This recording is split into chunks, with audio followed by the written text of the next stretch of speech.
Jessica O'Connell, who's going to welcome everybody. Lunkin, the head of the law school. Thanks very much, Mary and delegates. You're very, very welcome to NUI Galway for this summer school organised by the Centre for Disability Law and Policy. As you're probably aware, the university has a very strong commitment to civic engagement and to the idea of scholarship in action. And no centre in the university exemplifies this, I think, as strongly as the Centre for Disability Law and Policy in the Institute for Life Course and Society. And the school in which the Centre for Disability Law and Policy is located is the School of Law. And the School of Law also hosts the Irish Centre for Human Rights, which I think is a world-renowned centre that is very strongly focused on the idea of scholarship in action. The CDLP, its director, George Quinn, is a member of the Scientific Committee of FRA. Dr. Mary Keyes is a member of the Mental Health Commission, and she has strong associations with the CDLP. Two members of the law school staff are on the Law Reform Commission, and one of our colleagues in the Human Rights Centre, Professor Ray Murphy, is with Frank Connaughty, who's here to speak later in this event as a member of the Irish Human Rights and Equality Commission. So it's very clear that it isn't just some rhetorical commitment to the idea of impact-oriented research or engaged scholarship. It's actually a very active and a very real commitment borne out by the work of our colleagues. This is, as you may have noticed, a very new building. It is the Institute for Life Course and Society. It's the first time that the CDLP summer school has been held here. It opened last October, and it's a purpose-built home for interrelated disciplines. It's got a Centre for Social Gerontology, it's got a Child and Family Research Centre, and the Centre for Disability Law and Policy, all of which, in a sense, transcend disciplinary boundaries. They work in areas like law, economics, sociology and politics, public policy more broadly, and I think mirror very strongly the type of commitment in funding programmes like EU Horizon 2020, looking at the idea of grand societal challenges and an integrated approach or a cross-disciplinary approach to suggesting solutions for those problems. I think that's a very good thing and a very worthy thing, and it is great that the CDLP is housed in this beautiful building. This is the 7th summer school organised by the Centre.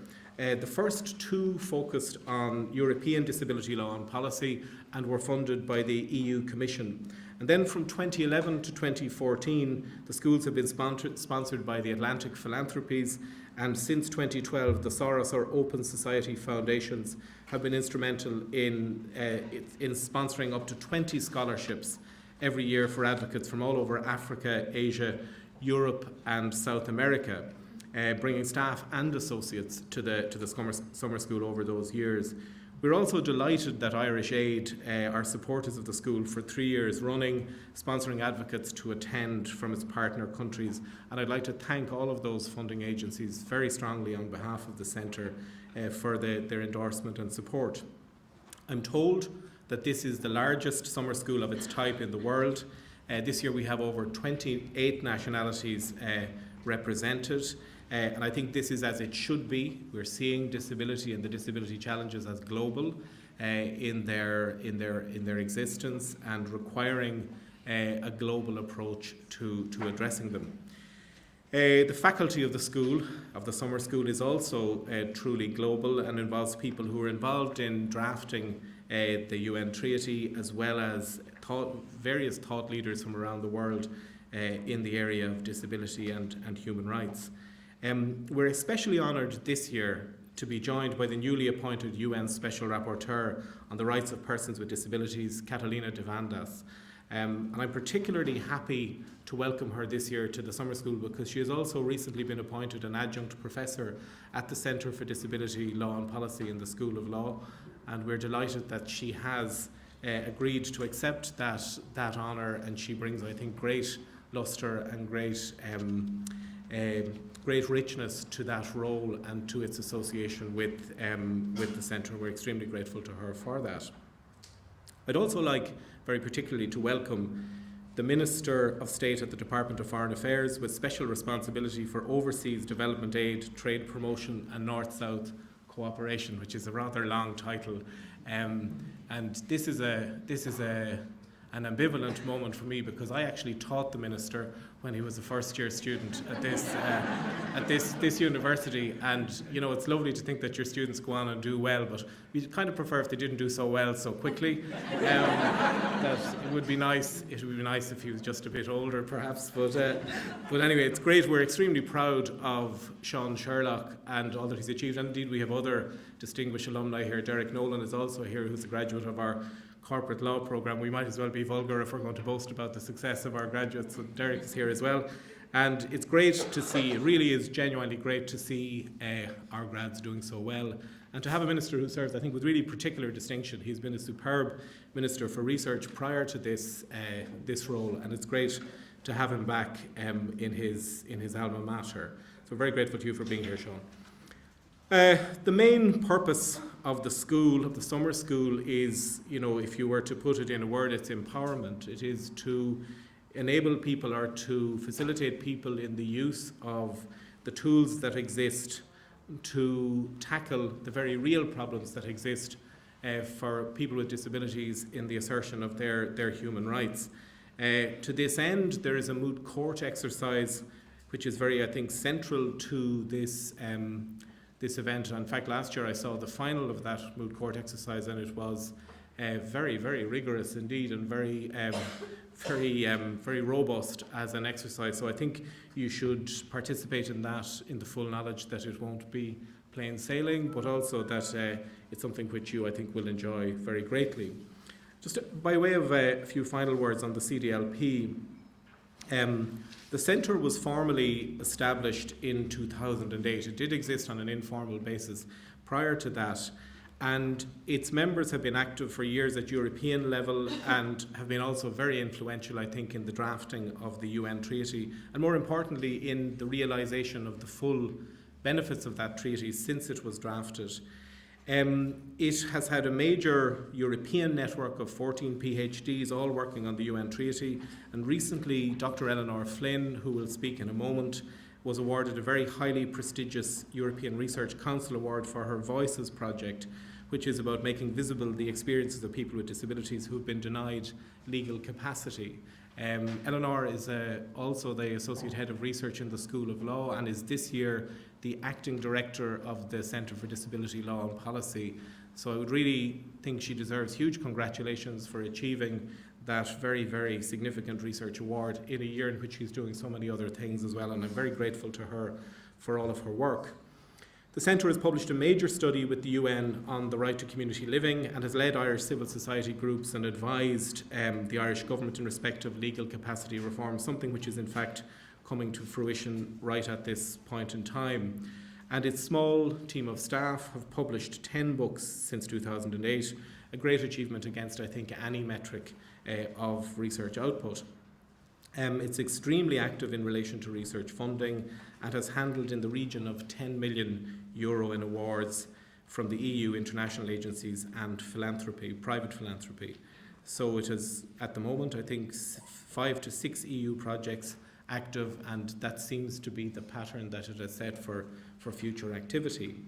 In 2011, the CDLP established the first full LLM, or Master's Programme in International and Comparative Disability Law and Policy, run by Siobhan Quinlivan, and it has attracted substantial scholarships from the Open Society Foundations from its inception for African, Asian and South American students to take that programme. And in fact, one of its first graduates, Likando Kalaluka, was recently appointed the Attorney General of Zambia, which I think is a great credit to the programme and a great credit to the Centre for Disability Law and Policy.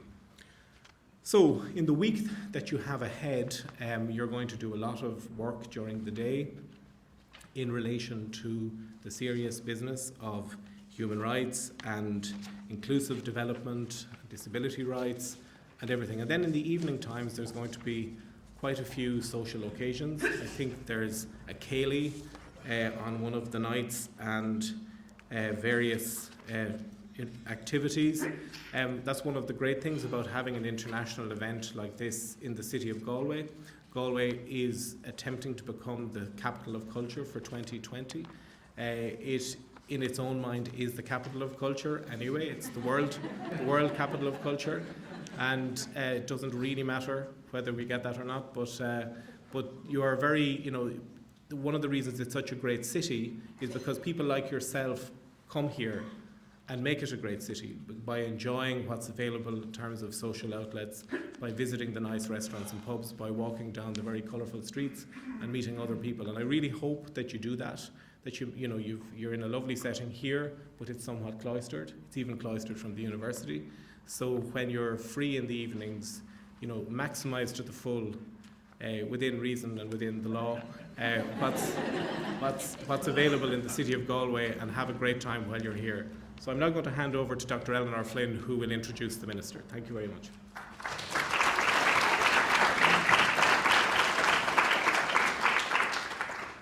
Thank you very much, Donncha. So my role here this morning is to welcome you to the context of the week and what we're going to be discussing. As you all know, the focus of this year's summer school is on human rights and disability inclusive development. And I think by addressing those two issues, we're really getting to the heart of what was one of the core issues in the drafting of the UN Convention on the Rights of Persons with Disabilities. And we're very lucky to have in the room with us today many of the drafters of that convention. And those drafters were very conscious of parallel debates in development and in human rights, and really wanted to make an instrument that would bridge that divide. And indeed, it's the fact that the Convention has had that twin focus as a development instrument as well as a human rights treaty that is one of the reasons for its success, because that was the reason that helped to ensure that the rights contained in the Convention were broadly supported across the globe. We're particularly interested in exploring questions of international cooperation in this year's summer school, and we want to consider, for example, how donors can contribute responsibly to projects that will build the capacity and knowledge of disabled people's organisations on the ground and ensure that the human rights of people with disabilities are truly respected and protected at grassroots level. In that context, I am delighted to have with us this week Minister Sherlock and also representatives from DFID and DFAT in the UK and Australia to share with us their valuable experiences of crafting disability inclusive development policy and of funding development programmes which aim to realise the human rights of persons with disabilities around the world. We're also very fortunate to have with us quite a wide variety of disability organisations and development organisations this week, and indeed, as has been mentioned by Donncha already, the UN Special Rapporteur on the human rights of persons with disabilities. And I think all of these diverse actors will bring really different and important perspectives to the debate that we're going to have this week.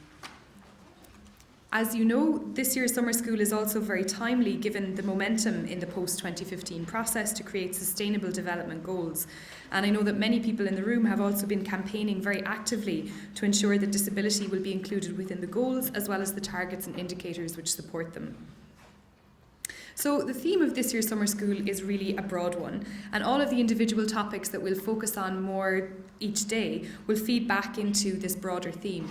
So we will be focusing on things like humanitarian emergency and situations of risk, international cooperation, but also some of the issues that we've been addressing almost every year at our summer school since we've begun them. Things like legal capacity, independent living, the right to health, gender equality, access to justice, and human rights monitoring. So I think in the whole we should hope to connect all of these strands of work back to the idea of inclusive development and human rights monitoring. In the 6 years that I've been here in Galway, I think we've always had strong representation from the Global South in the audience attending our summer school, and increasingly we have ensured greater diversity among our teaching faculty so that what you learn here will be of relevance to you in your own context. We're deeply conscious of the need to share the wealth of experience that you all have working in your different countries and contexts, and every year we are challenged to think differently about what we might assume is the right way to respond to the lived experience of people with disabilities in very different parts of the world. The summer school itself is part of broader action here in Ireland and all around the world to make visible the experiences of people with disabilities and to ensure respect for their human rights. So, for example, those of us working on legal capacity reform will meet this week informally, we'll strategise about our different approaches, we'll think about what can work in different contexts. will consider issues like strategic litigation or legislative reform, or building up grassroots projects that really provide evidence of how people with disabilities with the right support can make their own decisions about their own lives. You will hear, I hope, many stories this week about relentless advocacy in the face of continuing opposition. You will hear about how communities can come together to provide creative solutions to respond to the human rights concerns of people with disabilities. And you'll also hear about different ways to do this, so it's not all about policy work and law reform. I don't know if many of you noticed this morning in the foyer, but we have an exhibition of art this week, and we'll also be hearing from Fionathan Productions, Jonathan and Fionn Angus, who produce some of the artwork. So Fionn is a young man with Down syndrome, and he has been producing this art in collaboration with a number of different types of artists. So we try to look at all different ways in which we can influence social change, and I think art as well as activism is one of the crucial ways in which we can change people's mindsets about the possibilities and capabilities of people with disabilities. So I hope that we can harness this kind of positive energy that I'm talking about in our interactions with each other all week. And I want to quote the Nigerian author Chimamanda Ngozi Adichie, and some of you might have heard me quote her before, but I think what she says about the power of storytelling is really, really important. She says that the way in which stories are told are really dependent on power. Power is the ability not just to tell the story of another person, but to make it the definitive story of that person. The Palestinian poet Mourid Barghouti writes that if you want to dispossess a people, the simplest way to do it is to tell their story and to start with secondly. So this week we really want to tell first-person stories. We want people to tell their own stories in their own words, and we want to work together to tell as many different stories as we can about the experiences of people with disabilities and their human rights and the right to development. And to take another quote from a community organiser, Cormac Russell, he says that change happens when we have new stories about what is possible. So I hope that we will get those new stories this week, and we will take that energy back with us when the summer school is over. I really want people to share stories with each other from different parts of the planet, to make connections, to hear about new ideas and research, and then go home and put all that energy to good use and start practicing some of the things that we've heard about. We're very lucky to have a really wide range of speakers and participants this year in the summer school who bring lots of different perspectives to each topic. We have activists, advocates, community organisers, academics, lawyers and policymakers. And I think from this sort of diverse perspective, we should have really good sets of ideas about what we need to do to change. So we have a packed programme in store for you this week, and lots of interactive discussions and group activities, and of course, as Donncha has already mentioned, the moot court competition on Friday, which this year will be focusing on an investigation panel at the World Bank, and using this idea of monitoring the funding that is provided to development countries to make sure that the way in which it works for people with disabilities promotes their human rights, including their right to live independently and be included in the community. And Donncha has also mentioned our speakers, our funders rather, who support the summer school each year, and we're very, very grateful to them, particularly to Atlantic, which has supported the Centre for a long time, as well as to the Cyrus Open Societies Foundation and indeed Irish Aid, who have funded so many scholarships for people who teach and who learn about disability rights from all over the world to be here with us for a week on the west coast of Ireland. So before I introduce the Minister, I just want to give one big shout out to the backroom team who have been the powerhouse behind the summer school this year and every year. So everyone in a purple t-shirt that you see around the room has been working really hard to put all of this together, and they will be able to answer your questions, but they've also been doing a lot of hard work, and I really want to acknowledge that. So with that, I think I will hand over to Minister Sherlock, who we are delighted to introduce to give a welcoming address to the summer school.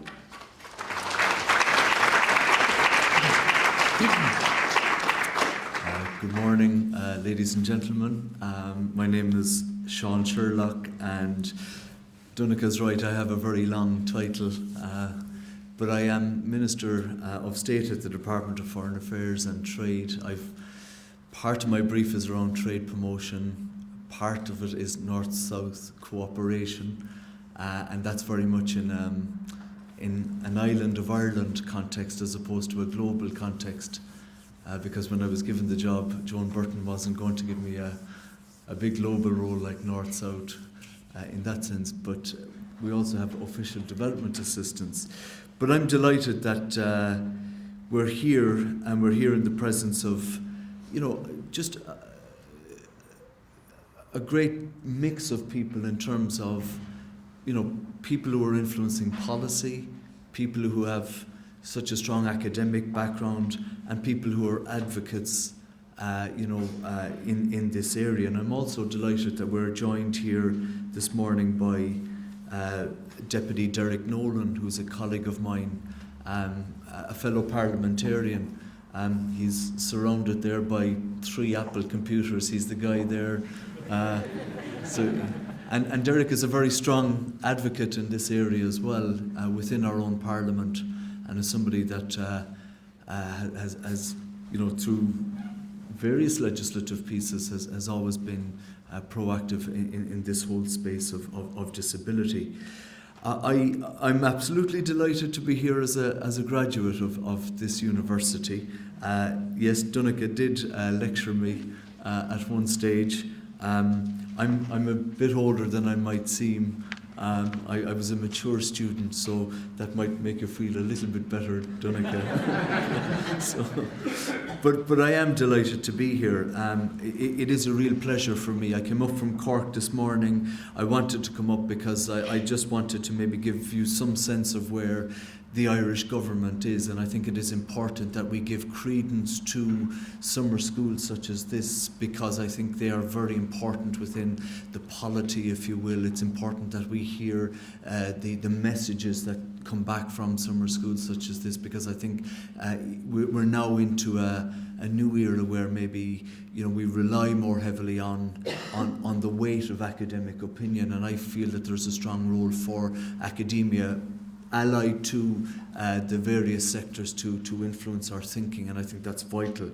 So I want to congratulate the Centre for Disability Law and Policy on the hosting of what has been stated, this is the 7th International Disability Law Summer School, and to my mind, this centre here, it's almost unique, if you will, in Europe, and among a handful in the world.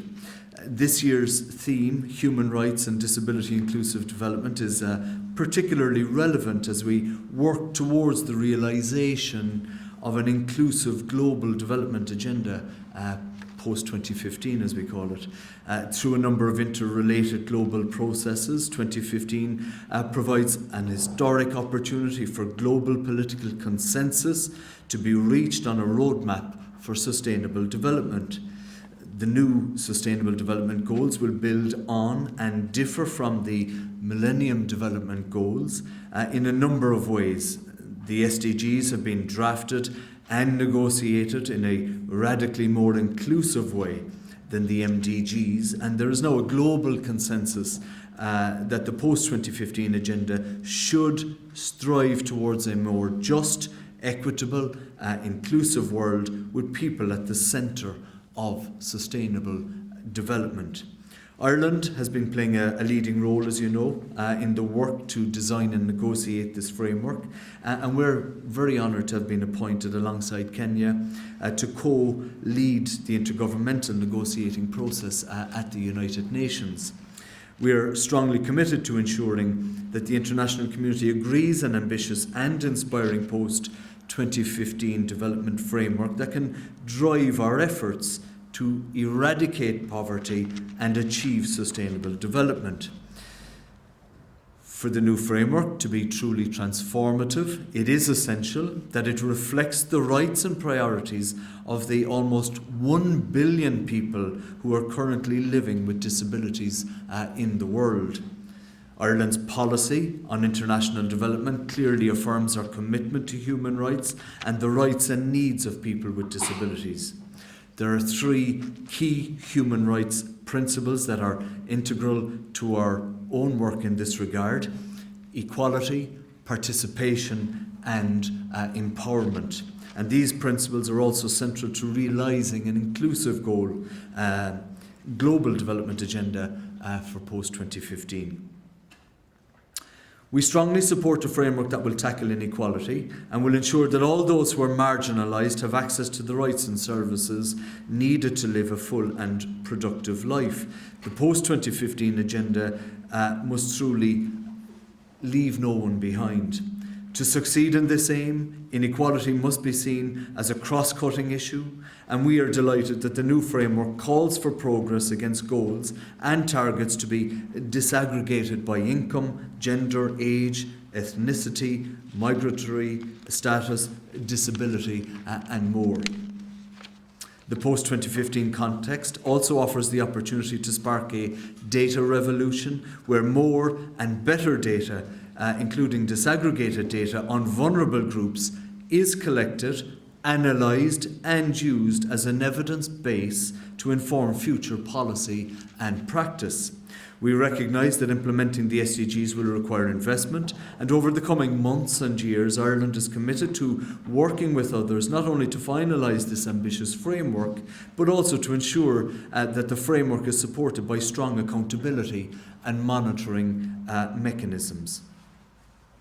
Removing the barriers to participation is the challenge facing us all, particularly if we wish to see a truly inclusive and successful post-2015 development agenda.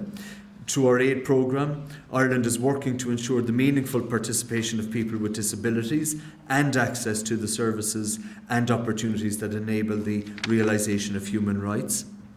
In West Africa, through support to Plan Ireland, Irish Aid is supporting inclusive and equitable quality education for children in Guinea-Bissau, Burkina Faso, Guinea and Sierra Leone. And if I may, I'd like to give a shout out to my two brothers there from Sierra Leone. I was in Sierra Leone last October.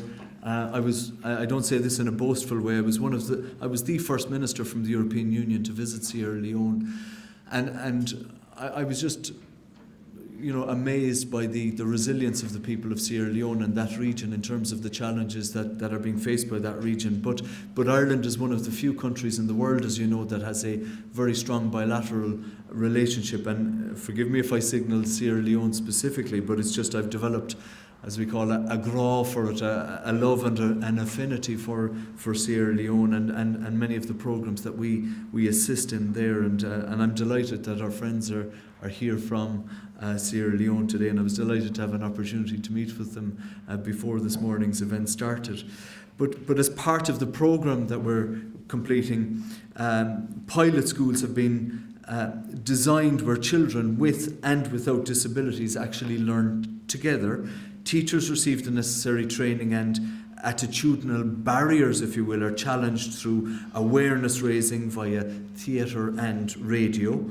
We are also supporting people with disabilities to contribute positively to the lives of others with disabilities in Mozambique, and our friend from Mozambique is here as well somewhere.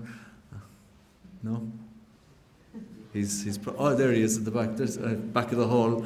Okay. So, and in Mozambique, we've supported the creation of a workshop run by people with disabilities to construct equipment and aids for people with disabilities. Ireland also supported the establishment of the United Nations online volunteering portal that is enabling people with disabilities to contribute their skills to development efforts across the globe. And for sustainable development to be a reality, it is more important than ever to harness the resources, creativity and inspiration of all of society, and to work together to create more opportunities and pathways out of poverty, both here and abroad. Empowerment, particularly economic empowerment, is critical to promote sustained, inclusive and sustainable economic growth, full and productive employment and decent work for all.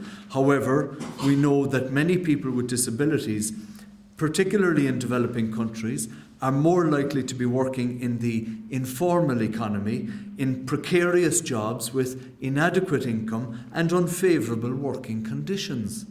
And Ireland is working with the International Labour Organization to create a positive environment for the employment of people with disabilities. Through our partnerships, we are helping to build the capacity of governments, employers' organisations and unions to work together in developing disability-sensitive policies. This programme provides practical support and advice on the inclusion of people with disabilities in the workplace, including through access to small enterprise development activities, vocational training and microfinance. We have also facilitated access for women entrepreneurs with disabilities into mainstream women's entrepreneurship activities in 5 sub-Saharan African countries: Ethiopia, Kenya, United Republic of Tanzania, Uganda and Zambia. The programme has helped tap the entrepreneurial spirit of women with disabilities, empowering them to take their place alongside men and women without disabilities in market squares, if you will, and workplaces. The economic empowerment of people with disabilities is essential to ending the cycle of poverty and disability and to ensuring inclusive economic growth in the post-2015 context. And the reason I mention inclusive economic growth, because it is one of the pillars of Irish government policy in relation to our development agenda. So in concluding, I just want to reiterate the opportunity before us to create and implement an inclusive global development agenda. We are committed to leaving no one behind, and no goal to our mind can be achieved until it has been achieved for all. To do so, we must tackle inequality, ensure participation and promote empowerment. And I'm delighted then in that context to introduce Miss Catalina Devandas, and forgive my pronunciation or lack thereof, Aguia, forgive me, and who is no stranger to these challenges, having worked on disability development and human rights for many years, and in her current role as UN Special Rapporteur on the rights of persons with disabilities. Catalina has a challenging but critically important mandate to fulfill. A powerful advocate for social change, and I've no doubt that disability inclusive development will continue to gather pace under her tenure. And before I formally hand over, I just want to thank you sincerely for the invitation to be here. Obviously, I can't be here for the day. It's probably typical. Ministers come in and they flit off again. But I just want to say one thing, that we will be monitoring the outcomes of this week's summer school. I'm delighted to have been given the opportunity just to say a few words here. I believe strongly in the work of the Institute here, and we believe strongly that there is, as I've said at the outset, an important place for summer schools like this to feed into outcomes, and we hope that some of the messaging coming from here will feed its way into the process, for instance in Addis in July, even if it's simple messaging, perfectly distilled, because I think it's important that when people like myself or perhaps the Taoiseach or whoever, I will be in Addis, but that when we make interventions, that those interventions are targeted with very clear messages. And Mary, I just want to thank you as well for the invitation to be here. I know that one of the areas that I have a particular interest in is the whole area of intellectual property and the whole area of technology, and I know that one of the speakers will be speaking to that over the next day or so. I would be delighted if you could feed back specifically to me on that one, because through the European Union, where we've agreed to maintain the 0.7 target for ODA, one of the areas arising from that I think we really need to do more on globally is the idea of technology transfer as between the north and south, if you will. And I think that particularly in the area of disability, we've never ever existed in a time where the technology is available, and we need to be less protective, to my mind, about how we use that technology and about how that technology transfer can be carried out in an effective way, so that everybody globally has access to that technology, if you will, regardless of whether of that person's ability or disability. And so, if there are messages coming across that we need to hear in government arising from this week, I would be delighted to hear those and engage on those as well. So again, I'm really delighted to be back in the presence of Professor Donncha, because we have another expression called plámás. Somebody can explain that to you later on. I'm not plámásing, but I will say that he, a great intellectual person, a wonderfully clear-minded academic, and somebody actually whose lecturers, I recall, of those few that I attended, generally speaking, but I always attended Donncha's lectures because of that clarity that he had in terms of his message. And I think he sparked a great interest in law from many people. And I'd say I possibly speak for Derek maybe in that sense as well. Derek is kind of nodding there, no? Didn't you? No, you haven't this year though, don't you? No, forgive me. But I do know that I speak for a lot of people who are graduates of this university who had the benefit of Donncha's thoughts that, it was powerful and impactful. So I am delighted to be back here again. Míle buíochas a suchtan Thank you.